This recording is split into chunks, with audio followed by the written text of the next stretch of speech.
In the earliest eons of life on Earth, everything that lived and evolved drew on natural sources. The cycle of energy consumption and renewal continued harmoniously for millennia. But as humans evolved, so did our energy requirements. Our growing civilization chose fossil fuels as one of its building blocks, with its easily accessible energy firing transport, industrial, electricity, and even agricultural needs.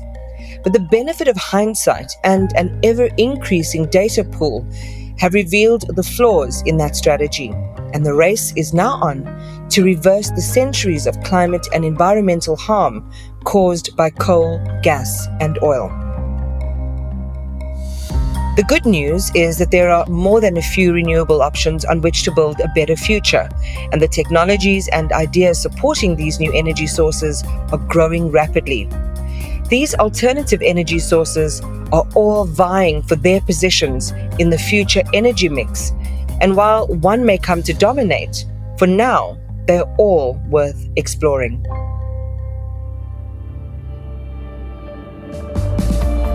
Welcome to The Current, an Investec Focus Radio podcast that talks transition. In this series, we'll be having conversations with industry experts, both from inside Investec and beyond, about how South Africa can move towards more equitable and sustainable energy solutions.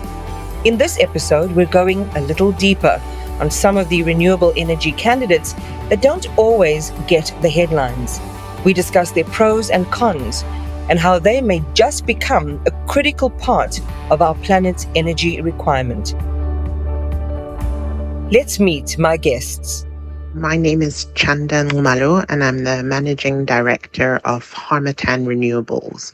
We are a technical and environmental advisory company working in the renewable energy sector. Campbell, Parry. I am the Global Natural Resources Analyst with Investec Investment Management. Good afternoon from London. My name is Hutchinson. I've worked at Investec for 12 years as an advisor in power and renewables. We're going to start with some comments around the current heroes of renewables, wind and solar. Their implementation is globally established, and they're likely to remain a key feature of new and expanding energy grids going forward. Harold gives us some UK context, but arguably the trends he mentions are globally applicable, with one already being firmly entrenched in South Africa. For anyone who's visited London, you will recognise the Shard, one of the very tall buildings. And the latest offshore wind turbines in the UK are getting onto that sort of height. That's definitely a theme, although there now is an understanding in the industry that to ensure the scalability of the supply chains, you can't constantly just keep getting bigger. So I think as far as offshore wind goes, the larger turbines that you're seeing today are going to be as large as it gets, at least for a while. Solar really is dividing itself, I think, into two sub-markets in the UK, each with its own attractiveness. You can have major solar parks, the sort of fields and fields of solar panels. And the problem there is, of course, in the UK, those sorts of solar panels can be very cost effective, but they don't, at the end of the day, have the same access to the sun as, let's say, solar panels in Morocco or the Middle East. There is a plan under consideration in the UK to import these large-scale solar plants from Morocco via a high-voltage cable to the UK. So that's one part of it. And I think probably the large-scale solar issue is going to increasingly be around these importing it from very sunny areas. But the other bit that's changing a lot in the UK certainly is what we would call distributed solar. That's literally you and I putting solar panels on our roofs. And there's all sorts of innovations there that are driving further momentum in both solar and in wind as well in the UK, for sure. If you're in any doubt about solar and wind's dominance, then a useful resource, which you'll find linked in the show series, is Lazard's levelized cost of energy report. We asked Harold for some takeaways from the latest report released in 2023. Lazard is a well-respected investment bank that some years ago decided that it would put into the public domain what it considered to be the underlying costs of all electricity generation technologies both renewable and non-renewable. I would say maybe there's two things that came out of the last one that was published in 2023.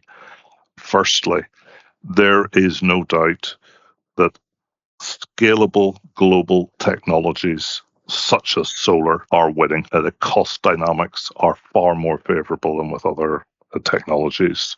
So that companies that can effectively take advantage of that type of supply chain and if you like, build on the economies of scale are going to be the leaders, at least for the immediate years ahead. Solar is a clear winner. Another thing that the Lazard report does is look at various technologies in terms of storage and how they're evolving. And one of the key trends that is emerging is that the battery technologies are evolving in terms of costs very much along the lines of solar themselves, so that as you do scale them up, you are seeing significant reductions in costs. Battery technology has been one of the forerunners in the sustainable energy conversation, not least because it's an essential part of other renewable sources' quest to become a baseload supplier. I think the holy grail is to make solar and wind a non-intermittent, non-baseload form of energy. And the way to do that is to develop the right type of battery technology. And while the technology is improving steadily, there are still some limitations. And I guess the primary limitation is just it needs a lot of land, and you need a huge amount of capacity for just a few minutes of energy supply. Tesla's Gigafactory in the United States, it's just a massive warehouse of batteries. That thing at full capacity supplies 2.5 minutes of US demand. And it's just a massive amount of land, massive amount of capex has gone into that to make it deliver what amounts to just 3% of US consumption. Chanda, I'd love your thoughts on where you see battery innovation going in the next few years. The thing with technology changes is you've got to spend, it's expensive at the beginning, but the more that you implement and build, the cheaper and quicker it gets. And I think that's where we're at with battery storage at the minute, is that the equipment remains relatively expensive. There are a lot more providers and suppliers that have entered the market. But what we need to see, particularly in the South African and the African market, is advances in the regulation and how we actually use batteries. So how do we contract for it? Because then you can say, yes, it's expensive to purchase, but actually I can recoup that cost in this way because it's needed by the grid to provide ancillary services, to provide frequency response. And those are things that we're seeing globally that haven't quite made it to the South African or the African market yet, but I think are definitely coming. And that will allow more battery storage to come online and be more useful, because then you have a specific need and use case for it that's being compensated for, if that makes sense. While battery technology is getting cheaper, Harold believes that they won't solve the storage conundrum completely due to changing weather patterns. Looking at the very long-term weather patterns, you can't rely on renewables, wind and solar especially, even with batteries, to see you through some of the big times when, if you like, the whole of nature isn't producing as much as you want. If you look at the UK, for example, just weather patterns over, let's say, a 50-year period, you will find that for several years in a row, the renewable system underperforms. So there's not as much sun, not as much rain, and not as much wind. We certainly have the technologies to store energy to get us through a season. But one of the big issues that fully renewable systems will have to grasp is, what do you do about storing relatively large amounts of electrical energy over periods that could include years rather than seasons, months, or days? One of the more controversial elements of a future energy mix is nuclear. It spans an interesting divide in that, while it's by no means a new source of power, it's one that is still undergoing development. And of course, it has strong opinions both for and against it. Campbell is an unabashed champion of nuclear. He explains why. Nuclear as an energy source provides clean, carbon-free baseload power 24/7 for decades and longer, and it has very high levels of efficiencies. It's a highly regulated industry globally, not just here in SA. Safety issues are quite overblown. We know the technology. Some of the new utility scale reactors that they're designing these days are much more efficient, much easier to run, and are very impressive. So on balance, we really like nuclear. I'm definitely going to circle back to some of these safety issues, not only because it's topical, but it is generally a concern that many people will express. But I want us to quickly get a snapshot of the current state of South Africa's nuclear energy landscape and new technological advances in the space. Cubic plant is 40 years old now, and it's gone through some life extension work last year, and I think it's still underway, probably going to be finished towards the end of this year. Kuberg is about 1.8 gigawatts of power capacity. That's roughly about 5% of Eskom capacity, and that's all we have in terms of utility scale. But what we're spending a lot of time looking at nowadays are these small and micro modular reactors where you can generate nuclear power close to where the consumption is. And there is work going on here in South Africa at the moment looking into that tech using a pebble bed technology which was developed by South Africans. It's very early days, and most of the companies that we've met involved in that space just don't have the funding. But it's interesting, just in the last few months, we've met with 2 different companies looking with a lot of interest at that space. Yeah, the principle of having a smaller nuclear reactor is not even particularly new. It's well understood. I always think that the smaller nuclear reactor issue is a very interesting one, because if you think about it, nuclear power does not have to be huge. For example, some of our submarine fleet in the UK is powered by nuclear. One of the debates within the nuclear industry at the moment is, well, perhaps some of these very large scale power plants, such that we're considering effectively replacing the old sites in the UK, perhaps actually what we should be doing is thinking much more locally and having these smaller nuclear reactors. And we have some great companies such as Rolls-Royce that would be involved for that. Campbell, let's get back to the comment you made that safety issues are overblown, because we can't talk about nuclear without thinking about the disasters of Chernobyl and Fukushima. How's safety around this energy source evolved? Well, everyone says disasters, but nuclear energy is really safe. It's actually one of the safest forms of energies. And consider that more people die each year in coal mines built to supply power stations than have ever died in nuclear accidents. Chernobyl did lay the framework for, I think, much better safety regulation. And when Fukushima happened in 2011, that wasn't a disaster related to the technology itself. It was caused by an earthquake. The tsunami that we all watched on television with horror killed almost 20,000 people at the time. But if you actually go back and dig at the detail, there were no casualties and there have been no negative health effects since that disaster. But it's not just about nuclear disasters, man-made or not. There is also the issue of waste. The waste is a bit of a myth. People always ask me how much waste is generated by nuclear power. So if you think about a gigawatt scale reactor, 1 gigawatt will probably provide power for, let's say, 1 million people for a year. That produces 3 cubic meters of high-level waste. It's much less than the ash and the CO2 that's produced in coal-fired plants. High-level waste is the radioactive waste everyone's worried about, and it's highly regulated by the International Atomic Energy Association. The waste is stored underground in really thick wall barrels that are designed to last a few thousand years. As far as we're concerned, we see it as one of the safest and purest forms of energy. Ultimately, nuclear's inclusion in any future grid may not be about the size of the technology or the PR battle it will have to win. It may just come down to money.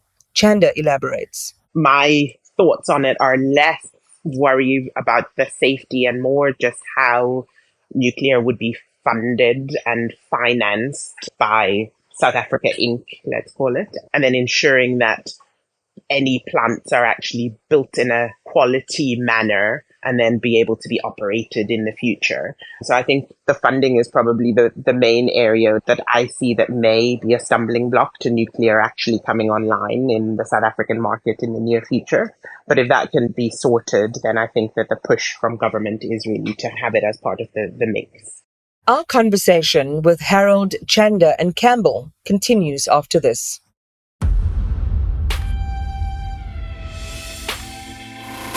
Are you looking for an investment that will contribute to a sustainable future for people and planet?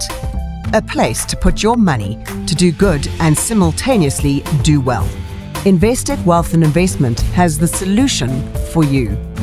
Find out more by clicking on the link in the podcast notes or search for Investec Sustainable Equity Fund.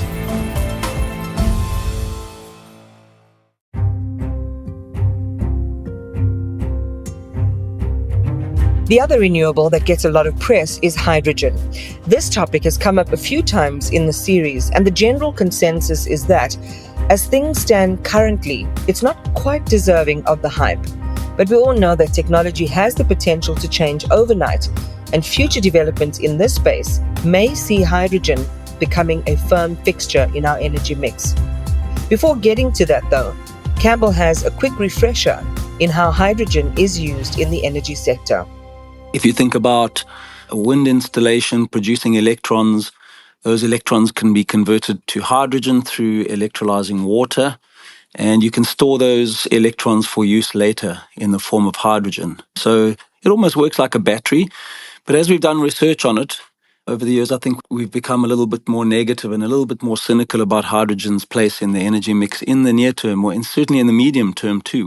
We think there's a role for it to play, but it's looking more and more likely that it'll only really deliver on its full potential probably in the mid-2030s. What are the constraining factors to producing hydrogen energy? It's not so much the constraining factors to producing it, it's whether it makes sense or not. And we always think that energy transition can only happen, and in the past they've only happened when the thing replacing the older form of energy is cheaper and more efficient. And those two things are really important. They have to be cheaper and they have to be more efficient. That's just not the case yet with hydrogen. Technically, hydrogen's a very small molecule. It's hard to contain, so it leaks out of places where it's stored and where it's transported to. It can't be produced yet at a competitive cost. It's very difficult to ship long distances, so it has to be by pipeline. And what they've discovered is that hydrogen actually makes the pipes fairly brittle over time. And as a gas, it's got a fairly low energy density, so you need much larger volumes to deliver the same unit of energy. So there's massive constraints still for hydrogen. Hypothetically, it makes a lot of sense, but there's some significant hurdles to overcome. For Chanda and Harold, hydrogen is most definitely something to revisit in future. I think we also have to look at it from a South Africa Inc. viewpoint. We are suffering from load shedding because there isn't sufficient generation.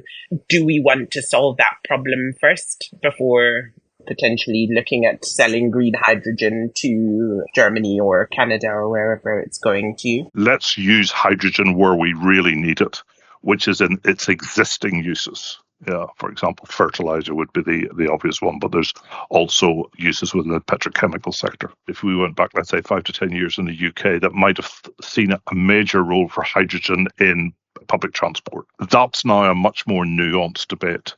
The extent to which we'll have electric buses, for example, versus hydrogen buses, or electrical trains versus hydrogen trains. There are three more new age renewables that are skirting the fringes of the conversation: geothermal, tidal, and biomass. Each has their pros and cons, but are seeing inroads in particular cases in the UK and Europe. I asked Harold for a brief overview of each. Geothermal energy refers to heat below the Earth's surface. Now, that can be heat just a few meters below the Earth's surface, or it can be many kilometers below the Earth's surface. Usually in energy economics, when we're talking about geothermal energy, we're referring to the heat deep down in the earth rather than the near surface heat. And that deep heat ultimately is coming from one of two sources. Firstly, the decay of radioactive elements in the Earth's crust.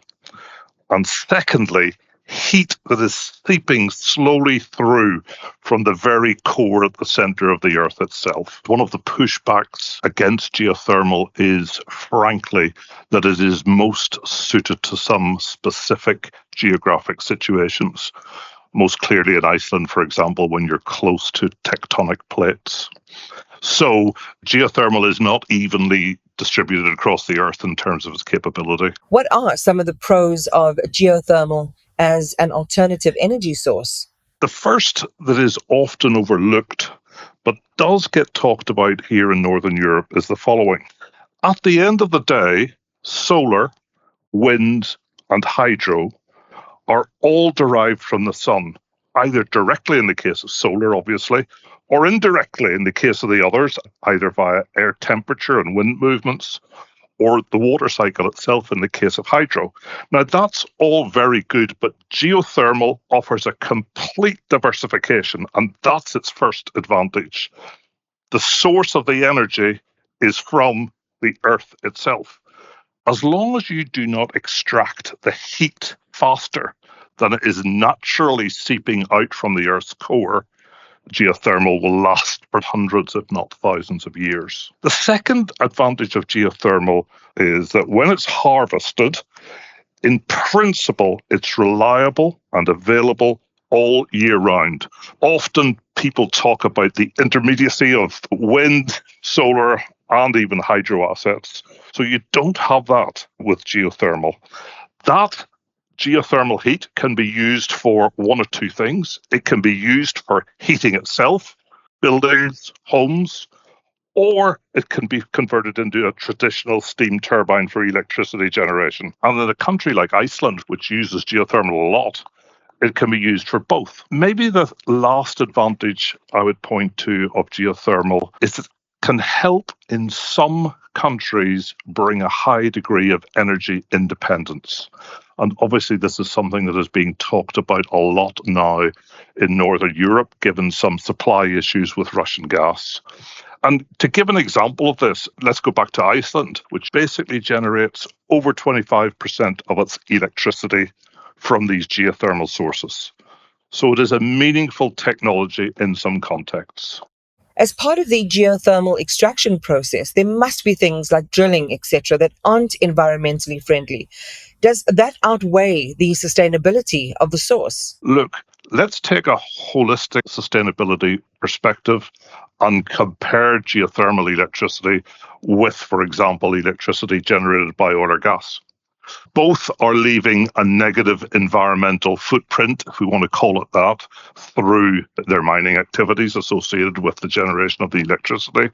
But, for example, relatively, geothermal stacks up pretty well because at least you're adding positively to the environmental card because you're not generating CO2 at the moment of combustion. So, a place like Iceland has a unique geography that allows it to take advantage of geothermal power. But is it, like hydrogen, exportable to other parts of the world?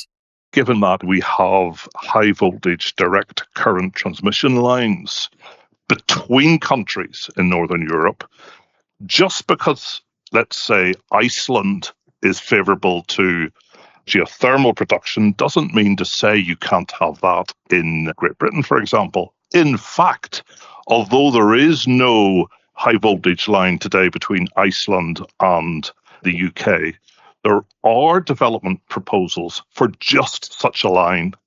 The reality is we can't have geothermal all over the world in all places, but we can possibly have it in more places than what we think about using the big transmission lines. Shifting to Tidal, are things developing in that space, and what are the pros and cons? It's a technology that in some ways is not unlike geothermal in that it is location specific, but it is also in principle reliable, and once you have it, is very predictable. But Tidal has been tried and frankly not succeeded in the UK, at least since the 1970s. I'm aware of various projects that have been looked at and tried, but have never really made it much beyond what I would call development stage, because the reality is these are big capex projects.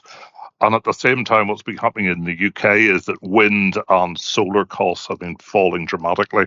And so Tidal has been pushed into the background. And then touching on biomass, can you give us a quick explainer of the technology and what developments are happening in the UK? If we were to go back 50 years ago, one of, if not the largest power plant in the UK was on the East Coast. It's called Drax. Drax was a coal-fired power plant. Part of the change in the UK from coal-fired production to renewables production has involved Drax effectively being transformed from a plant burning coal to a plant burning wood pellets. Now, This is not without its own complications, because there are issues about, can you be certain that you genuinely aren't adding CO2 to the atmosphere from burning wood pellets? You certainly are when you combust to create electricity, but the argument is that the wood has already taken, if you like, carbon out of the atmosphere before the electricity is produced, and so the system is circular. An important lesson that the energy industry is learning is that there is no rule that says each renewable has to be used on its own. This has given rise to innovations in hybrid energy solutions. Chanda and Campbell elaborate. So I think the exciting stuff at the minute actually is partly on the technology side, because we're seeing a lot more hybrid projects. So combinations of different technologies. And one that recently that the Minister of Electricity just visited was hybrid solar PV plus battery storage plant that was under the risk mitigation program that DMRE ran. And essentially that is providing dispatchable power. So I think what's exciting is that we're moving from renewables being a purely variable resource to being able to manage it and put it into the grid when it most is needed from a demand side. The newer ones that are coming on are combinations of wind, PV, and battery storage. And what it allows you to do is manage the profile. So, the sun shines during the day. What we see with the wind projects is that they tend to be early morning, overnight. And that way you can then balance the profile to have generation throughout the day. And you can also then store it in the battery and move it for different times of use, so that when the grid needs it, they can then ask for that power to be released. I'm not sure whether it's applicable here in SA, but they call them water batteries, which is just a fancy way of naming hydroelectric power. So what you do is you take the excess power that solar and wind generates in the middle of the day when demand is low, and you use it to pump water uphill into a dam, and then you release that again during periods of peak demand. So instead of these big battery parks, you're using water to store the energy. And that to me is incredibly simple and probably incredibly effective, if you can obviously have the land available. With the world requiring ever more energy, it's one thing to generate it, but another to distribute it. This is particularly true in South Africa, which has a grid that is already under immense strain. I asked Chanda if smart grid and microgrid technology could have an impact in South Africa. We talk a lot about AI in general in society, and I think how that is translating into engineering and into the grid is really what smart grid looks like. How we've evolved in terms of mobile technology is going to change the face of how we manage and use electricity and work with the grid. So smart grid is really a two-way communication, and we look a lot at generation currently, but it's also looking at demand management and how we can intelligently integrate all of the users of the network. So that's the generators, the consumers, and sometimes you're going to be both. And that kind of fits into microgrids. A housing complex may have solar PV now, and they'll have battery storage. What does that look like when it's fed back into the utilities network? What are you using in terms of housing? What time of day that usage occurs and the costs related to that? So the smart grid is really monitoring, controlling, communicating with the wider network to allow it to work much more efficiently than it does currently, but also taking into consideration that there are going to be a lot of changing needs and users. We're seeing data centers coming online in South Africa in particular. We're looking at electric vehicles. How does that change the face of the network and how we use it and input into it? I think is going to be really interesting over the next couple of years. For Harold, it's not necessarily always about new technologies, but about being smarter with the resources we have. I see technologies that I think are very interesting every day coming across our space. But where I think some of these interesting technologies are not necessarily some new fantastic way of generating electricity, for example, but in terms of using what we already have much more effectively. Most people think that gas-fired electricity generation is better than coal-fired electricity generation. But if you look at gas leakages along the whole gas supply chain, you can actually reach a slightly different conclusion. One of the companies that we look at quite carefully here in the UK at the moment is monitoring gas leaks more carefully, because in principle that's an easy win for everyone. It's good for the owner of the grid, because if you leak less gas you can sell more gas, and it's good for the environment obviously because there's less methane, that is a very potent greenhouse gas actually leaking into the atmosphere in the first place. Which of the technologies we've covered in this podcast will eventually become a permanent part of our future sustainable energy mix remains to be seen. But for Chanda, Harold and Campbell, it's about much more than the technologies themselves.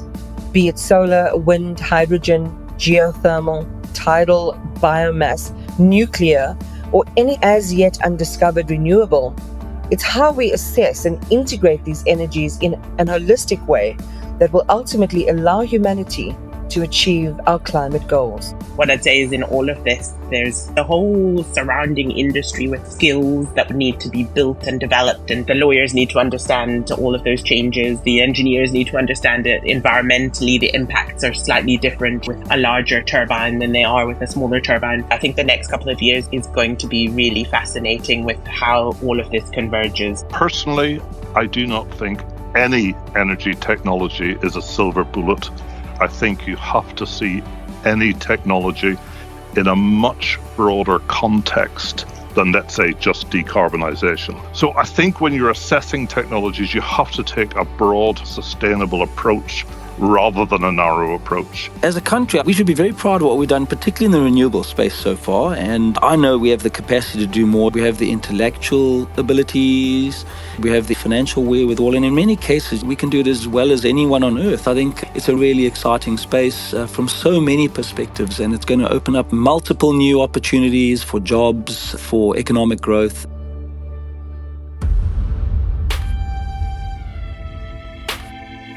Thanks for listening to this episode of The Current, brought to you by Investec Focus Radio.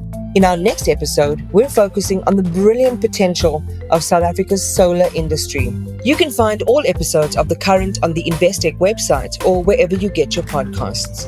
If you enjoyed this episode, please rate it, leave a comment, and tell your friends and colleagues. The views expressed are those of the contributors at the time of publication and do not necessarily represent the views of Investec Wealth and Investment International and should not be taken as advice, guidance, or recommendation. Investec Wealth and Investment International, a member of the JSE Equity, Equity Derivatives, Currency Derivatives, Bond Derivatives, and Interest Rate Derivatives markets, an authorized financial services provider and a registered credit provider.